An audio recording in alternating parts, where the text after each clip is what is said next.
सभी तरफ से हट के सच्ची खबर। अब चींटी भी पैर काटकर डॉक्टरों की तरह मेडिकल सर्जरी कर रही है।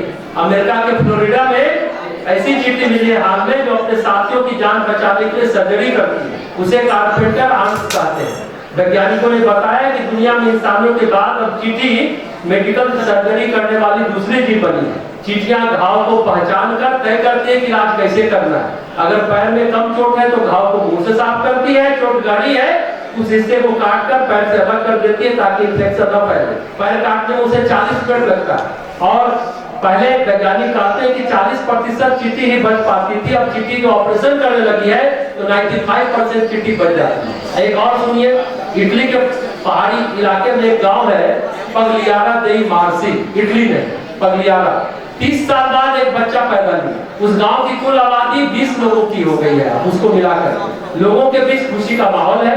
ये पगलियारा वही गांव है जहां इंसानों से ज्यादा बिल्लियां बसती हैं। बिल्लियों की आबादी। इटली लंबे समय से जनसंख्या संकट से जूझ रहा है। ऐसे में लारा उसका नाम है बच्ची का इटली की घटती आबादी के लिए आशा का प्रतीक है। जन्म दर बढ़ाने के लिए इटली की सरकार उसके माता पिता को 1 लाख रुपया का बेबी बोनस दिया है। हर महीने 37,000 रुपया उसे दिए जाए। वहीं अब देखिए वहां तो बोनस मिल रहा है, पुरस्कार मिल रहा है बच्चा पैदा करने के लिए इटली में। अब दूसरी तरफ का न्यूज सुनिए, चीन में क्या होगा। यूनान प्रांत के गांव में जल्दी बच्चा पैदा करने के जुर्म में उसे हर्जाना देना पड़ता है। जुर्माने का नियम लागू किया गया। शादी हुई 10 महीने के अंदर अगर आप बच्चा पैदा कर देते हैं तो दंपति को 35,000 रुपया जुर्माना देना पड़ता है। अब बिना शादी के लड़का लड़की अगर साथ रहते हैं तो 6,000 रुपया सालाना जुर्माना भरना पड़ता है। अब पति पत्नी के बीच झगड़ा हुआ और कोई अधिकारी आया बीच बचाव करने, फिर दोनों को जुर्माना देना पड़ता है। और एक है दूसरे राज्यों में जाकर शादी किया, अफवाह फैलाया, उसका अलग जुर्माना देना पड़ता है। हालांकि इसका सोशल मीडिया पर बहुत विरोध हो रहा है। और एक मजेदार खबर सुन के, चीन की राजधानी बेजिंग में एक अनोखा ट्रेंड है। यहाँ यंगस्टर्स पार्क सड़क के किनारे पॉश एरिया में पेड़ों को गले लगाते हैं, उससे अपना अकेलापन दूर करते हैं। वजह यह है कि युवाओं को पेड़ों के साथ सहज महसूस होता है। उनकी छाल को छूते हैं, तने से कान लगाकर आवाज सुनते हैं, बात करने की कोशिश करते हैं। इसे कहा जाता है फॉरेस्ट थेरेपी। इससे पेड़ों के संपर्क से जीवंत होने का एहसास होता है। कोविड जब आया था तो अकेलापन बढ़ गया था। युवाओं ने ये फॉरेस्ट थेरेपी का सहारा लिया और डिप्रेशन से बचे। स्ट्रेस जो लोग जिनको हो गया था वो वृक्षों से अपनी बात शेयर करते थे, इससे उन्हें अच्छा लगता था। और ये रिसर्च में ये भी पता चला है कि महिला से ज्यादा पुरुष आते हैं। तो पुरुष जो है वृक्षों से दोस्ती करते हैं। कई लोग ब्रेकअप के बाद या तलाक के बाद तनाव से बाहर आने के लिए भी वृक्ष को गले लगाते हैं। एक और सच्ची खबर है, बहुत मजेदार है। अगर आप बाथरूम में सिगरेट पिए सार्वजनिक जगह पर तो वो ट्रांसपेरेंट हो जाएगा, पारदर्शी हो जाएगा। चीन के जितने शॉपिंग मॉल हैं जो टॉयलेट में जाकर सिगरेट पीते हैं उसके लिए उसने एक अनोखी टेक्निक अपनाई।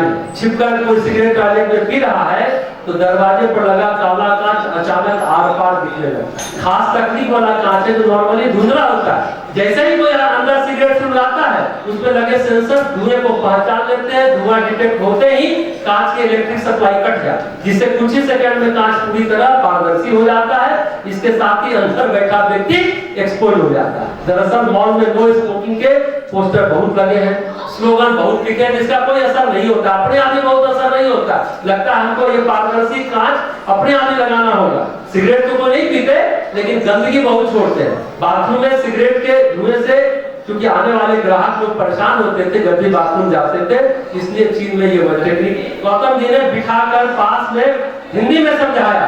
रसोई राशन 13,000, बिजली बिल 2,500, पानी बिल 1,000, बच्चों की स्कूल फीस 12,000, ट्यूशन फीस 3,000, मकान EMI 17,500, मोबाइल खर्च 1,500, मेडिसिन 1,500, पेट्रोल 2,000, अन्य खर्च 6,000। ये सब इसलिए है गौतम जी ने भारती को कहा कि तेरी मांग में मैंने एक चुटकी सिंदूर भरा है, वरना 10,000 में मस्ती से जी रहा था, कस्टोरी में नया बाजार जा करके मेरा बंटा धार हो गया। इसलिए एक चुटकी सिंदूर की कीमत कम से कम 60,000 रुपया होता है। अब पता चल गया कि कीमत कितनी होती है। आज के बाद चुप रही हो, गौतम जी ने भारती को कहा। तो हमारे मित्र जो हॉल में बैठे थे बगल में गौतम जी को गौतम कह रहे थे एनसीसी वाले कि आप इतनी सारी सिंदूर की बात करते हैं, हॉल में इतनी सारी पत्नियां होंगी, तो गौतम जी कहते हैं पत्नी होती है, पत्नियां नहीं होती, नहीं तो लड़ाई हो जाती। तो गौतम जी को कहते हैं कि पत्नी पर हंसना जरूरी होता है क्या? हाँ जरूरी होता है, क्योंकि मेरी सारी कमाई खा जाती, क्या उस पर एक भी लाइन ना लिखूं? गौतम जी ने कहा। देखिए हाँ, गौतम जी एक बहुत अंतिम में जाते जाते एक लाइन बहुत संजीदगी से कहते हैं, पत्नी पर मैं हास्य करता हूँ, उपहास नहीं, और जिंदगी में हमें किसी पर भी उपहास नहीं करना चाहिए। लेकिन सबसे दिक्कत क्या है कि फोटोग्राफर लोग जो है ना, सारा मामला बिगाड़ देते हैं। कैसे बिगाड़ते हैं? बरमाला आप लोग भी देखे होंगे, बरमाला में लड़की लड़के को और लड़का लड़की को फूलों के हार पहनाते हैं, सभी जानते हैं। होना यह चाहिए एक दूसरे को हार दिखा करके डाले, दूसरे को देखेगा। लेकिन फोटोग्राफर क्या कहता है? फोटोग्राफर कहता है मेरी तरफ देख। ये क्या है भाई? अब लड़का लड़की एक दूसरे को नहीं देखता, सभी फोटोग्राफर की ओर देखते हैं। इसलिए तो क्या होता है शादी की बात, आप समझ गए?